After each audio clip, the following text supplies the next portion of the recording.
우리는 지난주에 구원의 원인이 오직 하나님의 은혜라는 것을 고백했습니다. 그리고 우리가 주 예수 그리스도의 십자가의 은혜를 받아들이는 것조차 내 의지가 아닌 하나님의 선물이라는 것을 알았습니다. 그리고 그 선물을 받은 사람은 하나님 앞에 순종함으로 열매를 맺어야 된다는 것까지 들었습니다. 그러니까 즉 우리가 하나님의 이름으로 구원을 받고 또 구원을 받은 사람은 순종의 열매를 맺어야 된다는 것입니다. 우리를 향하신 하나님의 구원의 도를 온전히 알지 못하면 구원의 확신이 흔들릴 뿐 아니라 삶에서 찾아오는 여러 가지 고난의 문제 앞에서도 우리는 넘어질 수밖에 없습니다. 제가 예전에 사역했던 교회들을 돌아보면 그 해마다 말 못할 어려움과 깊은 고난 가운데 살아가는 성도들이 참 많았습니다. 갑작스러운 부도로 말미암아 경제적인 어려움에 내몰린 사람들이 있습니다. 가정이 깨어져서 회복이 불가능한 사람들도 있었습니다. 예고 없이 찾아온 육신의 질병 때문에 하루하루 버텨내는 사람들도 있습니다. 때로는 우리의 통제를 벗어난 재난과 천재지변 때문에 삶의 터전이 송두리째 날아가 버린 분들도 저는 봤습니다. 어떤 경우든 이 땅을 살아가면서 고난이 거센 바람을 피해가는 사람은 단 한 명도 없습니다. 제3자가 바라볼 때 그만한 일로 저렇게 힘들어하냐? 작은 고난처럼 보일지라도 그 터널을 지나가는 사람은 그 당사자에게는 세상 누구보다도 어려운 일일 것입니다. 그래서 우리는 이 아프고 힘든 고난을 성경 말씀을 통해서 어떻게든 해석하고 극복하고 매달리려고 합니다. 하지만 고난은 그 누구도 쉽게 단정 지을 수 있는 것이 아닙니다. 성경에서 고난이라는 것을 찾아보면 하나님이 이러이러해서 고난을 주신다 말하지만 확실한 답을 주시지는 않습니다. 우리는 너무나 자꾸 구약 성경의 욥의 친구들이 범했던 실수를 되뇌곤 합니다. 누군가가 고난을 당하면 성경 말씀 몇 구절을 똑 띄어서 당신의 기도가 부족해서 그런 것 같습니다. 당신의 숨은 죄가 있어서 하나님의 징계를 받는 것입니다. 라고 사람들을 함부로 판단하고 정죄합니다. 때로는 위로한답시고 다가가 하나님이 더 좋은 걸 주시려고 그러는 거다. 모든 것이 합력하여 손을 이룰 것이 낙심하지 말아라 하면서 값싼 조언을 건네는 사람도 있습니다. 물론 그런 말씀이 맞을 때도 있을 것입니다. 그러나 죽을 듯한 고난을 당하는 당사자에게 배후의 원인을 따지는 신학적 설명이나 준비되지 않는 위로는 결코 도움이 되지 않습니다. 오히려 상처 입은 가슴에 소금을 뿌리는 잔인한 상처가 될 뿐입니다. 고난은 그렇게 몇 마디 말로 쉽게 정리될 만큼 가벼운 것이 아니기 때문입니다. 그러면 우리는 이 피할 수 없는 인생의 환난, 그리고 내 곁에서 신음하는 지체들의 아픔을 어떤 시선으로 바라봐야 되나?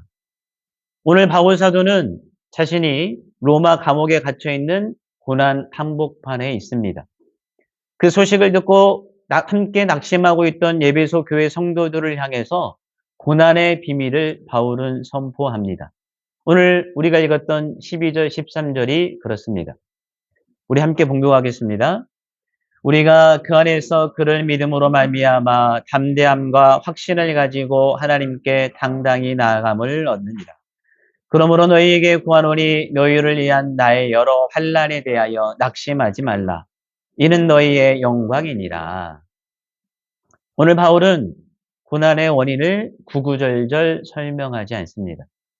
오히려 은혜로 구원받은 하나님의 사람들은 고난 속에서 낙심하는 대신에 주님의 십자가를 바라보라고 말하고 있습니다. 그리고 이 환난이 너희의 영광이 된다는 하나님 나라의 역설을 선포하고 있습니다.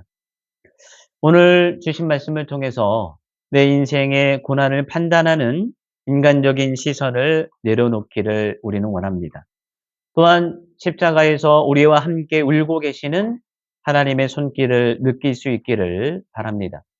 그래서 감당할 수 없는 환난 중에도 흔들리지 않는 진짜 영광을 발견할 줄 아는 저와 여러분들이 되기를 주님의 이름으로 축원드립니다. 오늘 우리에게 주신 하나님의 말씀 가운데 첫 번째 교훈은 하나님은 고난의 원인을 설명하시는 분이 아닙니다. 오히려 십자가에서 함께 아파하시는 분이십니다. 요즘 많은 대중에게 큰 인기를 얻고 있는 상담 전문가 중에 이호선 교수님이 있습니다. 이분이 방송에서 복잡한 가정 문제나 인생의 고민을 마주했을 때 그 문제의 핵심을 기가 막히게 정리하고 또 속이 뻥 뚫리도록 답을 내려주는 모습을 우리는 종종 봅니다. 그래서 우리는 그것을 볼 때마다 시원하다고 하죠. 그 모습을 보고 수많은 사람들이 위로를 얻고 깊이 공감합니다. 내 인생에 꼬여버린 실타래 앞에서 그 문제의 핵심 원인이 무엇인지 알아내고 딱 떨어지는 정답을 내려주는 인생 선생님이 있다면 얼마나 좋겠습니까? 그러나 여러분, 인생을 조금 살아보신 분들은 다 아실 것입니다.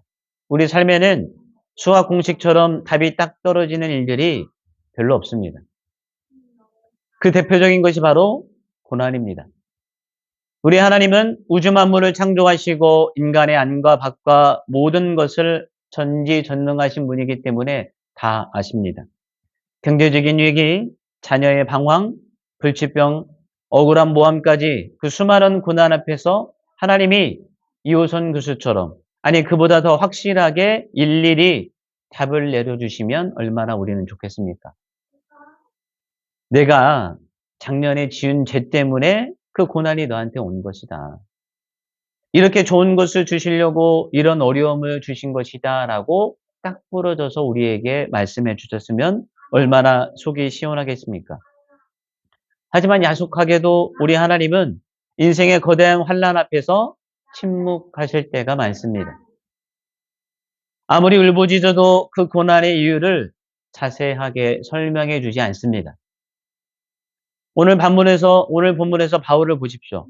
자신이 복음을 전하다가 왜 차디찬 감옥에 갇혀야 됐는지, 자기는 아무런 잘못한 것이 없음에도 불구하고 자기는 복음을 전했을 뿐인데 감옥에 갇히고 말았습니다. 여러분, 로마 시대 감옥에 갇힌다는 것은 그냥 죽음을 뜻하는 것입니다. 나올 수도 없습니다. 또 주변 사람들에게는 수치입니다. 하나님 역시 바울에게 그 이유를 말씀해 주지 않았습니다. 대신 12절에서 바울은 반전의 고백을 선언합니다. 우리가 그리스도 예수 안에서 담대함과 확신을 가지고 하나님께 당당히 나아간다는 것입니다. 현대 바울 신학자 중 톰 라이트라는 신학자는 이 대목을 이렇게 표현했습니다. 하나님은 하늘 높은 보좌에 앉아 인간의 고난을 구경하시며 정답 해설지를 쥐어주시는 분이 아닙니다. 그분은 친히 인간의 뼈아픈 고통 한복판으로 걸어 들어오셔서 십자가에서 우리와 함께 고통당하시고 함께 눈물을 흘리시는 분이다라고 신학자는 말했습니다. 여러분, 하나님이 우리 고난 앞에서 원인과 분석과 답을 유보하시는 이유가 여기 있습니다. 고난은 머리로 이해해서 푸는 수학 문제가 아닙니다. 주님과 함께 통과해야 하는 삶의 신비이기 때문에 그렇습니다. 우리가 고난 중에도 절망하지 않고 하나님 앞으로 나아갈 수 있는 근거는 고난의 이유를 완벽하게 깨달았기 때문이 아닙니다. 그 누구도 고난의 이유를 알 수 없습니다. 내가 지금 신음하고 있는 이 아픈 병상에 깨어진 가정의 눈물 속에 경제적인 절벽의 한복판에 예수 그리스도의 십자가가 이미 함께 서서 나를 안고 계시기 때문입니다. 고난의 원인을 따지고 정답을 찾으려는 인간의 얄팍한 지혜를 우리는 내려놔야 됩니다. 고난 속에 있는 누군가에게 정답을 말하려는 대신에 피 묻은 손으로 내 손을 잡고 함께 울고 계시는 주님을 바라보시는 저와 여러분들이 되기를 주님의 이름으로 부탁드립니다. 오늘 우리에게 두 번째로 주시는 교훈은 신자의 고난은 실패와 수치가 아니라는 것입니다. 또한 예수님의 십자가에 동참하는 신비로운 참여라는 사실입니다. 여러분, 이 세상에서의 삶은 우리의 머리로 다 판단할 수 없을 때가 참 많습니다. 우리는 영원한 하나님 나라를 바라보며 산다고 거룩하게 고백하지만 냉정하게 보면 우리의 두 발은 세상에 있습니다. 이 세상 현실을 디디고 있는 우리. 그러다 보니까 세상을 벗어나서 저 천국을 소망한다고 입술로는 외치면서도 막상 삶의 자리에 들어가면 우리나 너무나 쉽게 세상의 가치관과 이성에 얽매여 살아갑니다. 돈이 많아야 성공한 것 같고 남들보다 더 나은 삶이 대단해 보입니다. 고난을 대하는 우리의 태도 역시 마찬가지입니다. 우리의 이성으로 판단할 때 고난은 그저 아프고 부끄러운 수치일 뿐입니다. 내 인생에 절대 없으면 좋을 불청객이고 내 삶에서 빨리 치워버려야 할 것처럼 여겨집니다. 나에게 고난이 찾아오면 내가 하나님께 버림받았나 불안해하고 이웃에게 고난이 찾아오면 은연중에 우리는 그 사람들 무슨 문제가 있는 거 아니야? 이렇게 생각하면서 세상의 눈으로 바라봅니다. 바울이 감옥에 갇혔다는 소식을 들었을 때 에베소 교회 성도들의 마음이 딱 이랬습니다. 그들 역시 세상에 있었기 때문에 자신들의 영적 지도자가 로마의 감옥에 갇혀 있다는 모습을 보면서 세상의 모습으로 판단해버린 것입니다. 예수 믿으면 잘 돼야지 왜 감옥에 갇혀서 저런 수치를 당하고 있는가. 그 결과 에베소 교회는 낙심했습니다. 세상의 가치관에 얽매여서 고난을 실패라고 단정지었기 때문입니다. 그러나 오늘 바울은 세상의 가치관을 끌어버리는 한마디를 외쳤습니다. 낙심하지 말아라 라고 말합니다.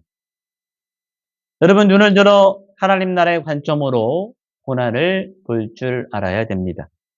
우리가 이 땅을 디디고 살아가며 겪는 눈물 어린 환난은 하나님의 증벌이나 인생의 실패가 아니기 때문입니다.